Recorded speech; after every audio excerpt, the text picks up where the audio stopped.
Welcome to Save Your Sanity, help for handling hijackals, those difficult, toxic, and often disturbing people in your life. I'm Dr. Rhoberta Shaler, the Relationship Help Doctor, and I'm here for you. You'll get the insight, skills, strategies, and support to stop tolerating verbal and emotional abuse, whether it's happening now or it happened to you in the past, maybe by a parent, partner, ex, relative, or even a coworker. Time to take life back, to recover and to rediscover you, your values, dreams, desires, and realize them in healthy ways in healthy relationships. I'm so glad you're here. Hello, and welcome to Emotional Savvy. I'm Dr. Rhoberta Shaler. I'm glad you're here. I hope you brought your friends along. You suggested to them that they might find value here. And always remember, you can go back to wherever you prefer to get your podcast and find all the episodes of Emotional Savvy. They're there for you. This is episode 52, so you know how many there are there waiting for you. So today I wanted to talk about emotional energy leaks. You might not think about them very often, but you do feel them. That's when you're in denial, or you have procrastination, or you're holding grudges, or you have resentments, or you have deep regrets. So those are energy leaks. Do you have any? Because you know an energy leak by your losses. The loss of time, the loss of energy, the loss of feeling in control, the loss of feeling organized or on top of things, or the loss of self-confidence. And an energy leak is what occurs when, you're driving along and suddenly you have that head-slapping moment when you say, oh, I should have done that, or I've forgotten to do that, or oh, I didn't take care of that. And an energy leak also happens when you've not taken care of a relationship issue, and now you're avoiding that person.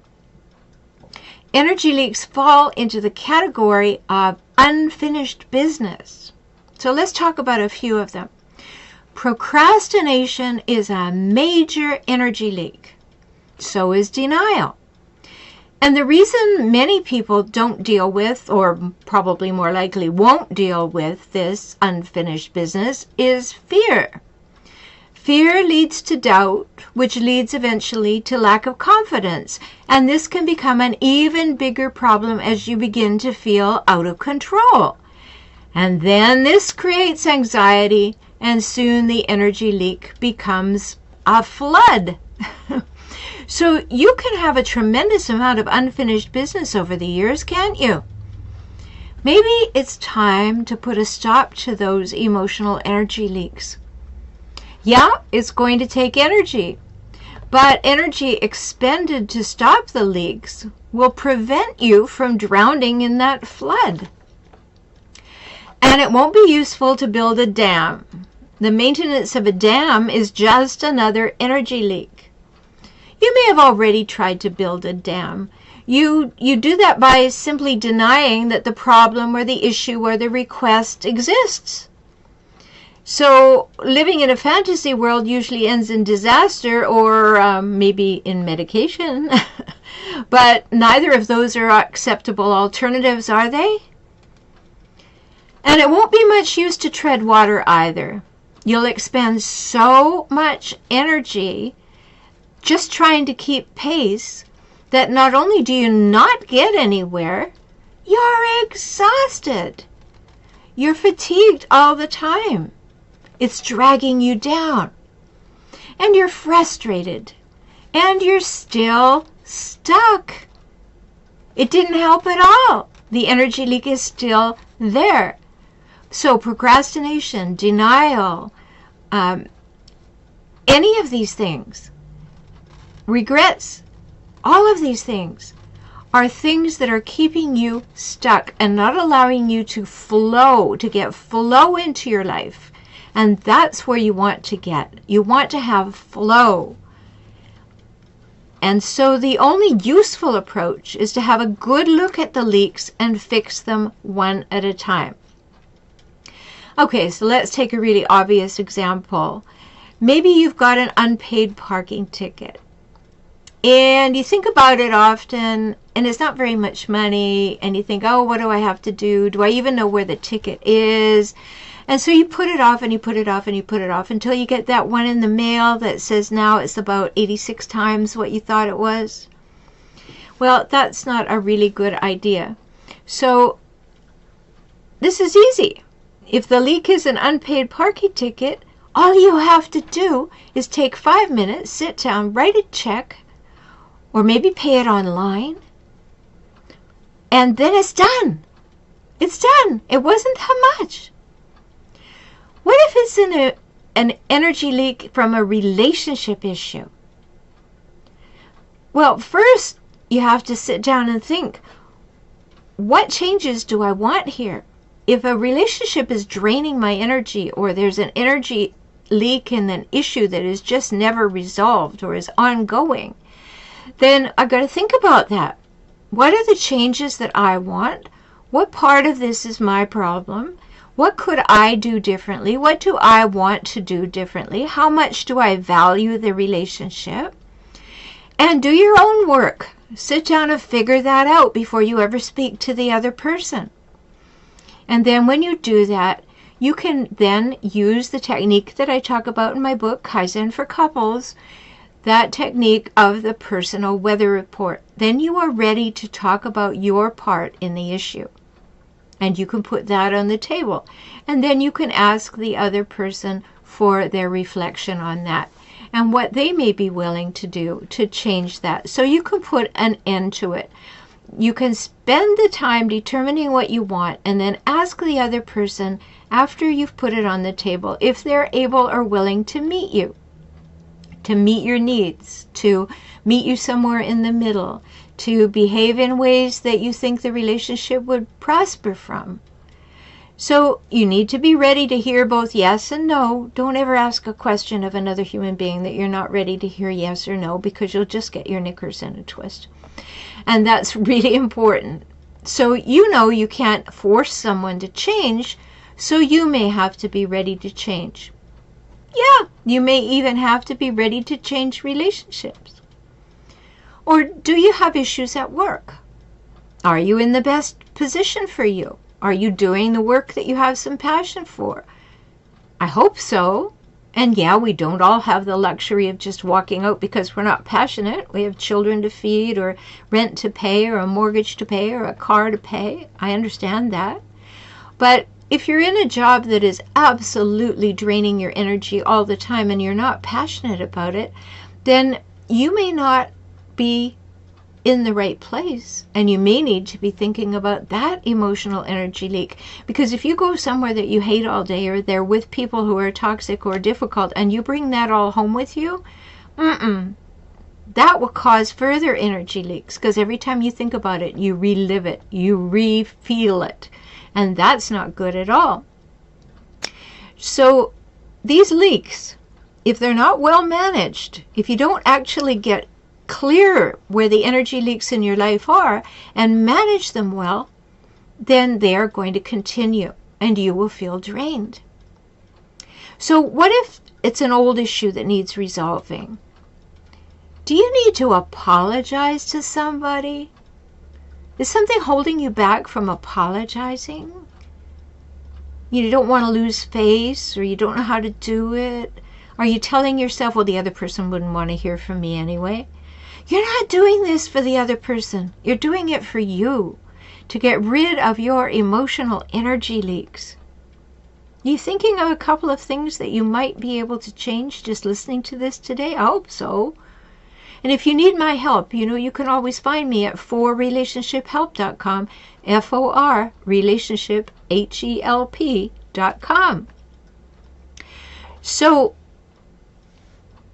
if there's somebody that you need to apologize to, that might be one thing.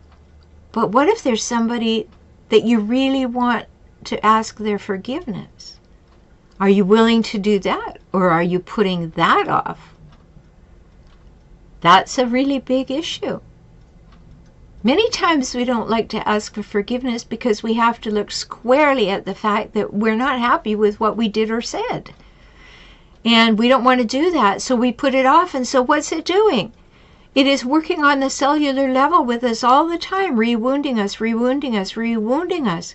And you want to get that issue out of your body. The thing to do is to go and forgive that other person or ask for their forgiveness, whichever direction it needs to go. Stop giving these things real estate in your head or giving them residence in your body. That's up to you. So these things that are draining your energy every time you think about whether or not you do it or whether or not you think you're doing it, well, I think Nike had something to say to you. Just do it. I know, sounds so simplistic, right? Not always easy, but just do it. Sure, you may be fearful. That's natural. It's likely, though, that your imagination has created a much bigger obstacle than the actual event will be. Maybe your fear is devouring too much energy. So I'm inviting you today to do what needs doing, to face what needs facing, to speak to whom you need to speak to address the issues that are lurking around and really draining your energy. Do it. Face the music. Go through it. Be done with it. Whatever you've been putting off or conveniently forgetting, refuse to let it drain another erg of energy from you. I want to encourage you to put an end to unfinished business today. I hope you will. I really do, because you matter, and you need to matter to yourself. And one way you can demonstrate that you matter to yourself is to not have emotional energy leaks that you can do something about. And you know what? You could do something about most of them. I'm Dr. Rhoberta Shaler. Thanks for being here. Invite your friends to join us next week. Talk soon.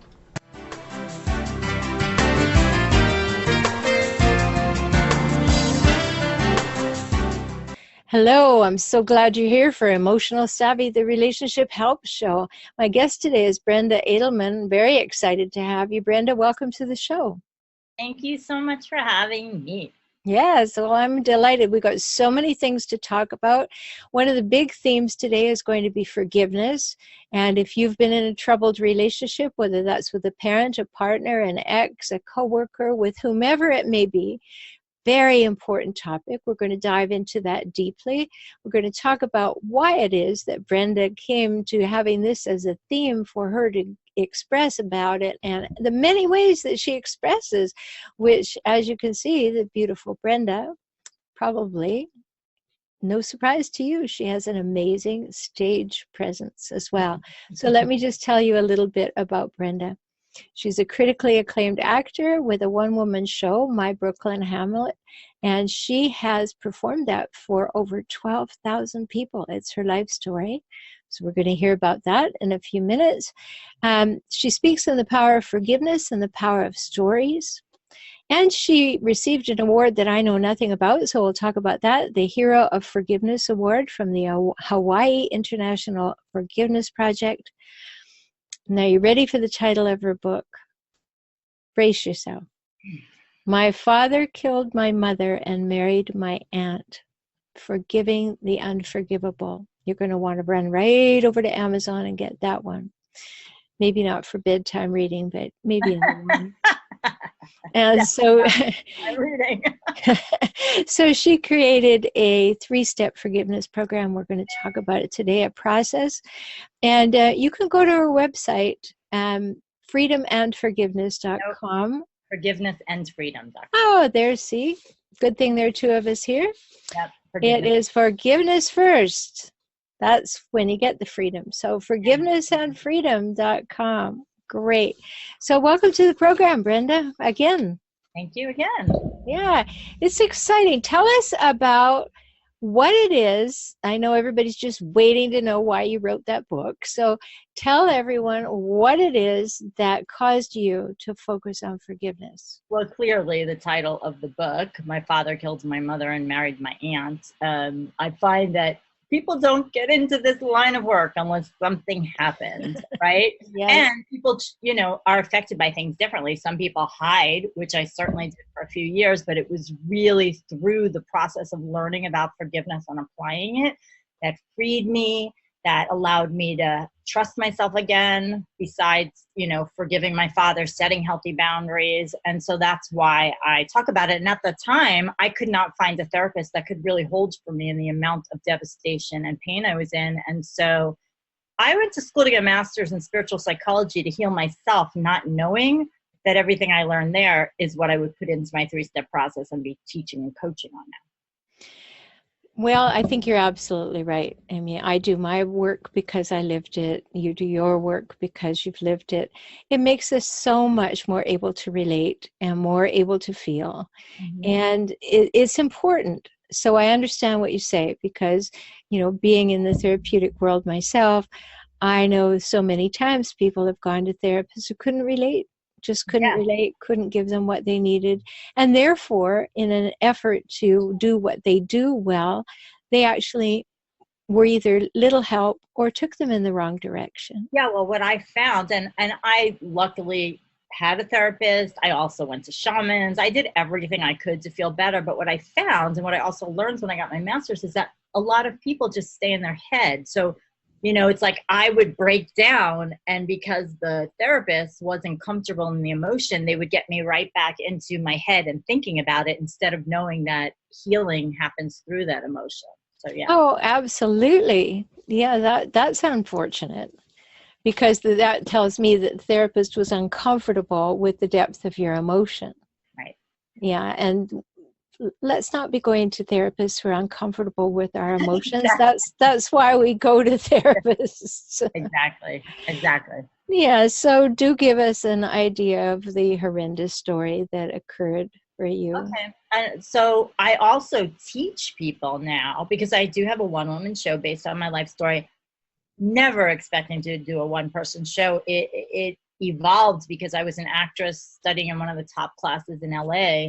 And I was hiding and filled with shame, hiding behind the characters I would play. And then I had an inward guidance to put my story on stage and tell the truth. And I was so scared. I thought I would be so judged. I was filled with so much shame, but it was just a short exercise. And I did it. And instead of getting the judgment, it was a 100-person class. I got a standing ovation. And then I had people in the class come over and tell me things that they were ashamed about, and they realized they didn't have to be. And then a director wanted to direct me. A producer wanted to produce the show. So I knew how to tell a story because I was an actress for so many years, but I also then went to school to learn how to tell a story better. And it evolved from there. But back to the story is that I was extremely close with both of my parents. I'll give the 2-minute little pitch here that I tell people when they hire me to do the show or speak is I grew up in Brooklyn with a Jewish wannabe Italian father who taught me how to drive a Cadillac at 6 and how to shoot a gun at 10. A bohemian artist mom who took me traveling with her all over the world and read Shakespeare to me from the time I was 3 years old as a bedtime story. Big characters, big laughs, big love. And then in 1995, my father shot and killed my mother. And then within a month, moved in with my aunt, my mother's sister. And I was already familiar with Hamlet, Shakespeare's Hamlet, where his father was killed by his uncle, and his uncle married his mother, which actually gave me solace when I felt so alone. But Hamlet is about death and revenge and destruction, and my life, my work, my speaking, my coaching is about the power of forgiveness. So that is the story.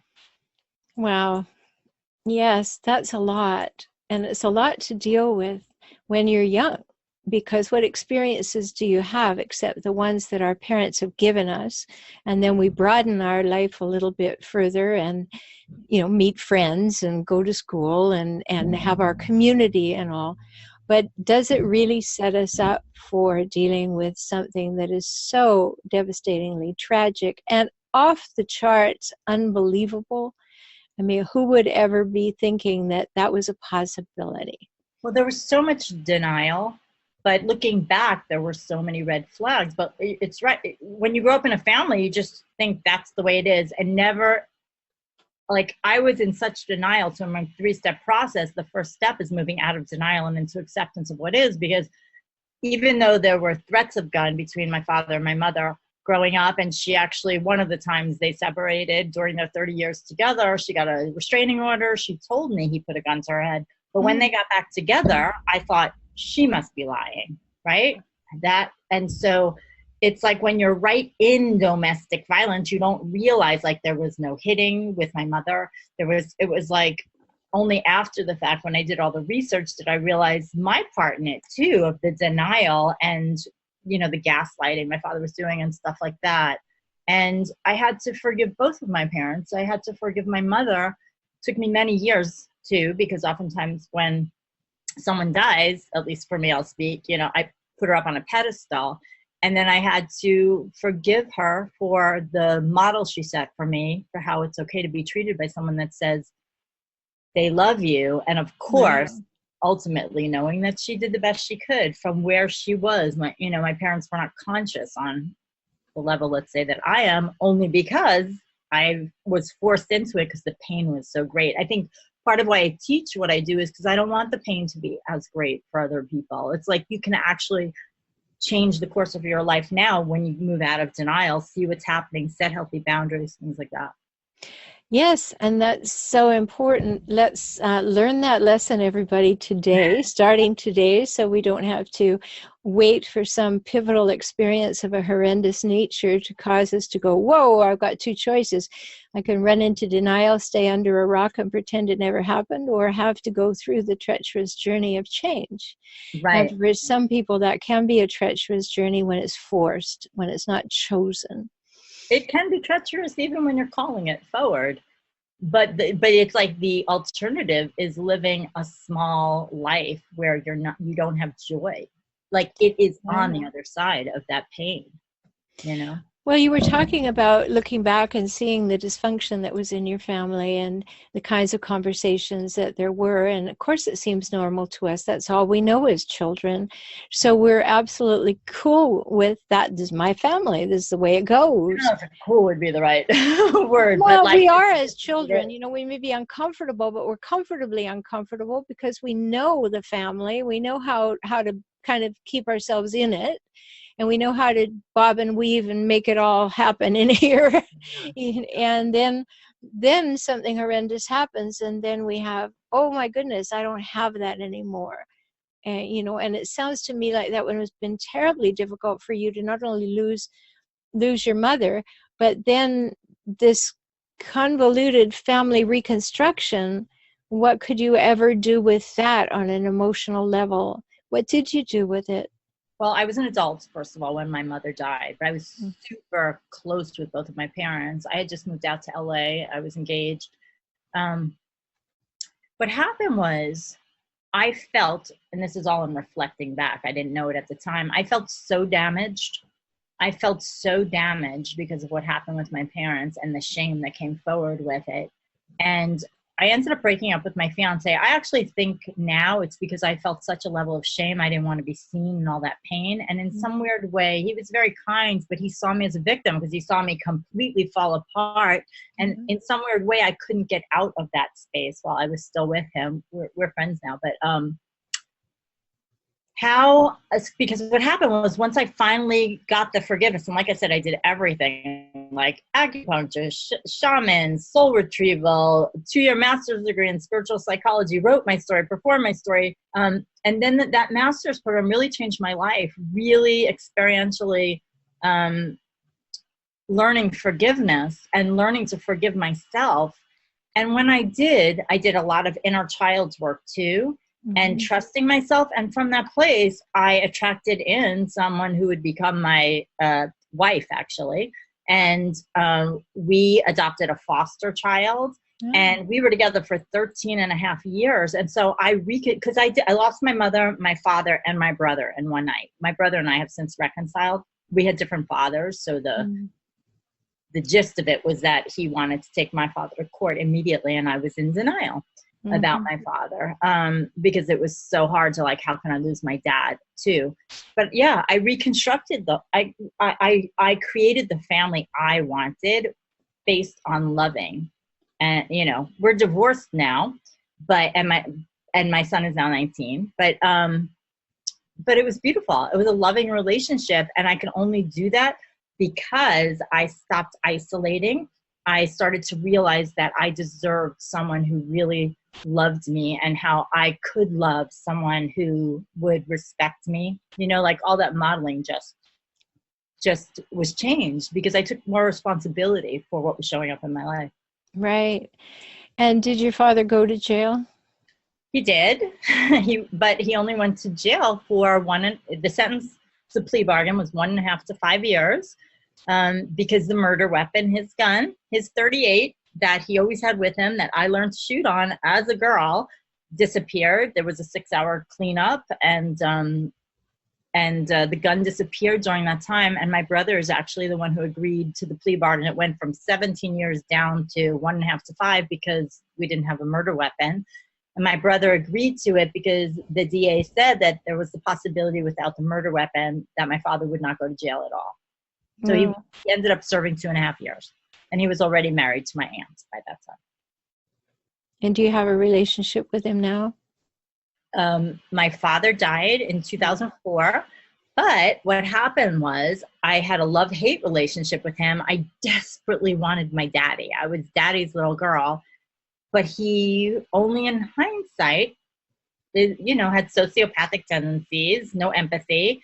I didn't know that because what I learned is in narcissists, is people like that, you know, if I was the object of his desire as his little girl, then I was up on a pedestal. Well, once I'm like demanding what happens, I was just boom, cut out.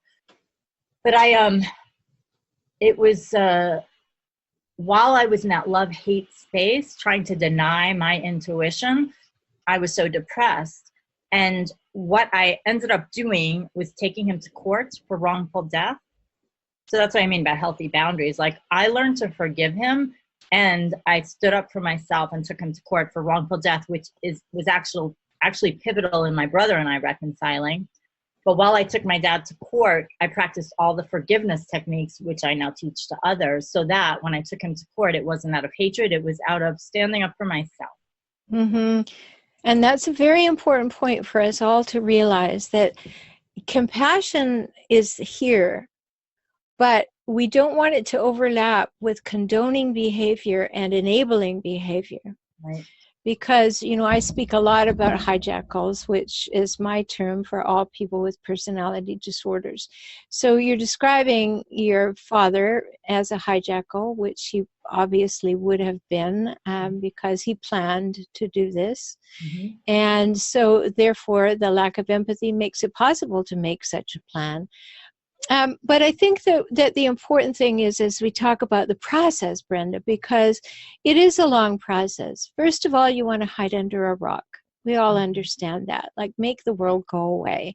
But that life stops at that moment. We can't live from that place. We can pretend to live from that place.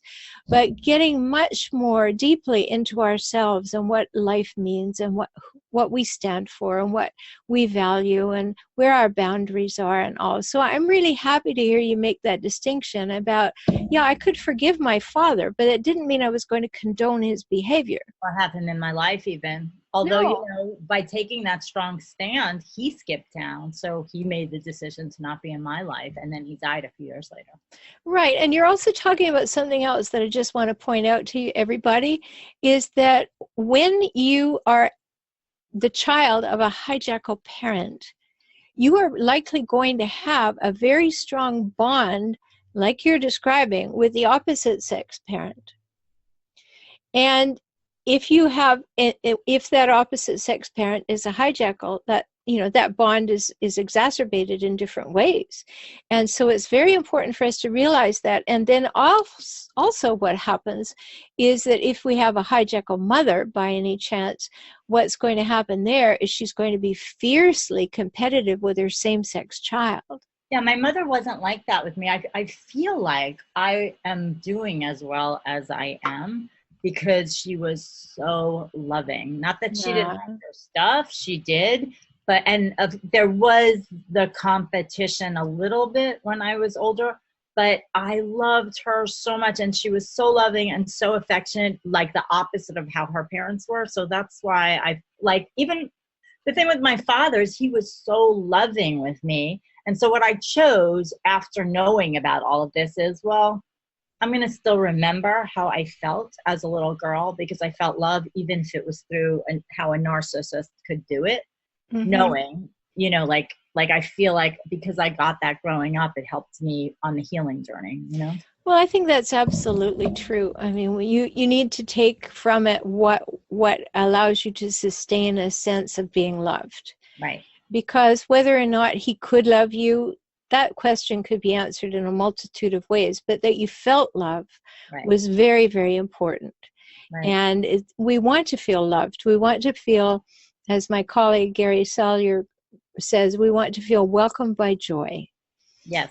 And that's very important to all of us. So, you know, important thing to think about. So let's spend the rest of the time here talking about forgiveness, why, how to, and what is it? So what would you say forgiveness really is? I feel like forgiveness is releasing the resentments we have in ourselves that bonds us to the person, place, or thing that we're making wrong. And so forgiveness is completely for us, although there might be an effect on the other person. I agree. So that's great. We're not going to have a debate about that. I think it's so important to recognize that forgiveness is something we do for ourselves because of who we are and how we want our lives to go. So I'm happy to hear you say that, Brenda, because I think it's an important distinction. Some people think of forgiveness as, oh, you just let it all melt away and you forget it ever happened. Yeah, well, we don't. We Yeah. don't, and we can't. It doesn't work that way. We're human. We have a brain. We have memory. We have cellular memory. But we also have the decision to choose in the moment. That's ours. So it's very important. So I love that definition. Now, if we're going to engage in forgiveness, you're talking about your 3-step process. What's the first thing that we have to do in order to get ourselves ready to forgive? I believe it's moving out of denial and into acceptance of what is.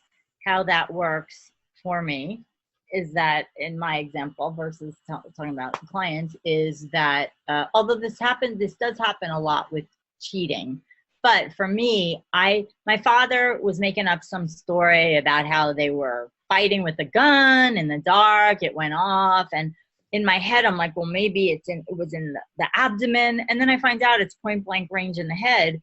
But I chose to still be like, well, maybe he's right, despite my intuition. And it was only after I took him to court for wrongful death that I actually brought myself to read the police records and saw that there was no gunpowder on my mother's hands, because I was also like, maybe they were struggling. But this happens also with a lot of people with a spouse who is cheating, like everything is there or lying, and they're in denial because they don't want to face the choices they'll have to make to either be like, oh, okay, that's okay, I'm just going to accept it, or say that doesn't work, and all the choices that come with that. So it's getting out of denial and into acceptance of what is. That's the first step. And that's a big one for everybody, whether they're about forgiveness or not, is we all have that opportunity, and I invite everybody to take it, to step out of denial and accept what is, because it's beautifully put, Brenda.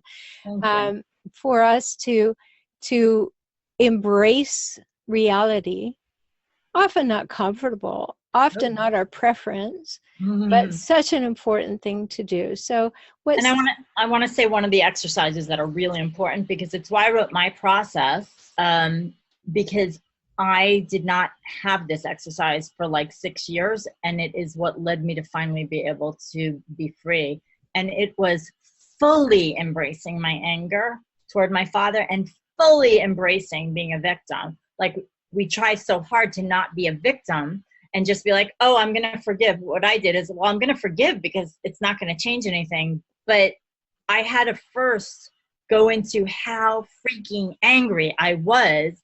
And there's all kinds of exercises to do that, so that you let out your anger in a healthy way. A lot of people are afraid of their anger, but that's where, get a good therapist, work with a coach, have friends that support you on other sides of it. I had to completely release my anger, because otherwise it leaks out in other relationships. It leaks out, it becomes addictions, it becomes isolation.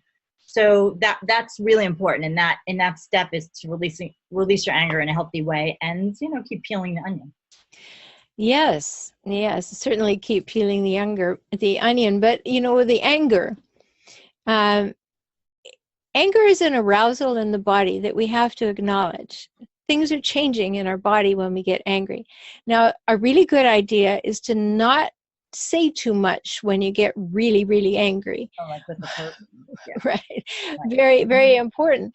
But when you're dealing with a process within yourself, you can deal with it straight up. I mean, you can write about it. You can beat something about it. You can scream and yell. You can, and it's so so very important to do. And yes, do it in the safety of a therapeutic environment of any kind where you're safe to do it. But it is important to do it, because otherwise this gets all bottled up. And when things get all bottled up, we get into a chronic stress system. And when we're in a chronic stress system, it's taking a toll on our bodies. We don't want that to be happening. We really don't want that to be happening. So if you have a major, definitely big event like you had in your life, that's a huge journey. And I really applaud you for sticking with it and coming out the other side, and then empowering other people by your experience. Yeah. So, because you could just say, well, this is my experience, I'm not going to talk about it. And, for some people that might be just the right thing to do. But you have the expressive nature that you could, in fact, walk through this in a very public way, and take steps, and then become that leader, that model of what's possible. And it took a long time for me to get to the place where I am, that I actually have joy when I perform my show and I present. Not like, oh, this is the best thing on earth. It's more like, oh, I've completely expressed myself and I know I'm helping people in the audience. But one of the reasons I started teaching about storytelling is because I am very vocal and I do my show and everything. But I would go home and be absolutely miserable. Like I do it and people would laugh and people would cry, but it was before I did the inner work, or I had more inner work to do. And so now when I teach people to tell their story, I also teach them how to heal from their story at the same time, so that they're sharing, but they're not oversharing so that they feel bad afterwards, Yeah, well, that's a good point, because what happens, people sit around and they talk about their stories, even with friends. And then they get too deeply into it. They go home and they're in a terrible state. It wasn't cathartic at all. Or for the other people. No, well, they have a whole other situation to handle. But, sometimes we do that. And it's important to know that there are various ways to channel this kind of thing. So were you actually able to come to forgive your father at a level that leaves you like Completely. With warmth and neutrality? Yes, and that's the key, to be neutral, completely. And it started with my father. Really, I would say way back. I did a forgiveness ceremony. So my mom died in 1995, and it was around 2001 that I did a forgiveness ceremony where I was actually doing a class at Agape and Foundations, and there was an exercise, and what came forward for me was a poem where I realized that my father and I were one, and that if I hated any part of him, I hated a part of myself. And that was just like a wake-up call to me. I realized wherever I had my heart closed to him, I had it closed to myself. At the same time as this became the opening for me to start attracting love and better relationships in my life, and really exploring my show at a deeper level. So that ceremony was really pivotal. And I did what I teach my clients. The main anger release exercise for me is free-form writing, which is not the same as journaling. You're not reading it over. Right. 15 minutes to 2 hours at the most. You're not indulging in it, and you're setting it on fire, shredding it, not, getting it out of the house. That was the major way that I was able to release the anger. And it was, over a long term. It might've been, do it for a month, then do it for 3 months, then, like that. And when I took him to court for wrongful death, that was really healing too for me, as far as standing up. And I had done all that healing work so that when he died, I was free. I grieved like a daughter would grieve. And surprisingly to me, I still had that little part of me, my inner child, that was like, I wish I had had my dad back. But it almost was like a finality, that it was like, okay, I don't have to hang on to that anymore. That was the process with him. I had a harder time with my aunt, for sure. Oh, I'm sure, because that certainly wasn't an instantaneous connection, and you certainly were probably very aware it had been going on for a while. Beautiful, though, to hear the expression that, you know, you could get back to that place in time where he was your dad, and that it wasn't like, I'm glad you're gone. It's that I did lose my father. And you lost your father twice, really. Yeah. You know, and that's an important thing to note. So if anybody in the audience is listening to this and thinking, oh my, I've had unhealed relationships with people, or I have not looked at the pain that was caused me before, and I'm carrying it around, and maybe it is sapping my energy. You know, people tell me when they come to work with me, and they're interested in saying, well, what do you do really? And I say, I give you back the use of both hands. And they say, what do you mean? I mean, that's weird. What do you mean? And I say, well, if you come to see me, there's something in your life that has you only having the use of one hand, because your other hand is firmly holding the lid on a can of worms. Oh, interesting. Yeah. So what we're going to do, whether it's as a couple or an individual, is we're going to take them out one at a time in a way that is not fearful. And we're going to see what's really there, and what we want to keep, what we want to release, and move on from there till we have the use of both hands. And basically, that's the kind of process that we have to go through, because we're hurting ourselves when we keep everything unhealed, when we keep everything under the carpet or whatever. We've got to bring it out into the light and deal with it if we want freedom. So I really like the idea of forgivenessandfreedom.com, because the forgiveness comes first, followed by the freedom, and yay. I mean, it may not be a celebration of I'm free, I'm free, I'm free. It's more of a completion, and I'm healthy. Yeah, and like an expansiveness. That part of you that's been stuck with the other person, giving that other person power, is released, so that you can attract more good in your life, more creativity, more love, better relationships. Yeah. Absolutely. So there's so much to talk about. Maybe we'll do it again in a few months and add to this. Thank you so much for being my guest, Brenda. Do you have some little tidbit you'd like to leave us with? Yeah, I would say the tidbit is, well, first of all, let me just say step 2, and we'll do another follow-up, but step 2, after you embrace that victimhood, is actually giving up your need to be right, so that you're detached from it. But you got to fully embrace the victim so it doesn't leak out in other ways. I would say the tidbit around forgiveness is that it really always comes down to self-forgiveness. I feel like self-forgiveness is like, forgiveness is like love. You can only love someone as much as you love yourself.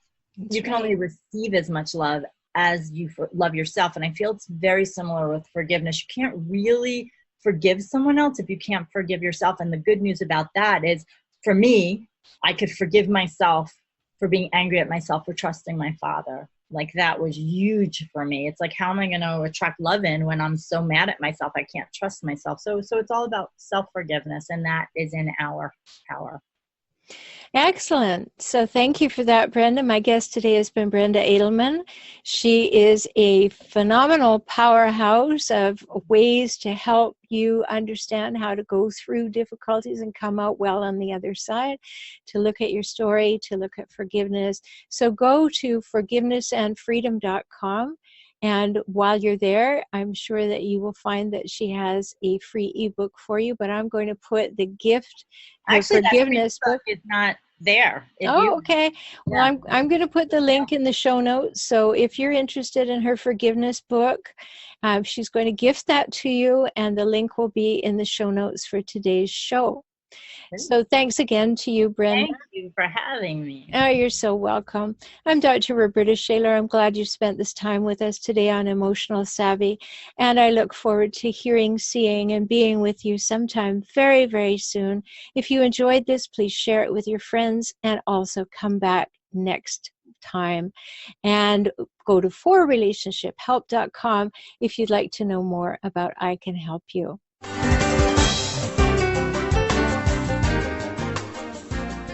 Thanks for being here for today's episode of Emotional Savvy. If you want to deepen your emotional savvy, make shifts in your relationships, and enjoy life and relationships more, work with me, Dr. Rhoberta Shaler. Get my books, enjoy my courses, or work with me directly. You can do that by visiting forrelationshiphelp.com, forrelationshiphelp.com, and subscribe to Tips for Relationships now. Don't miss a thing. Be empowered this week with more emotional savvy.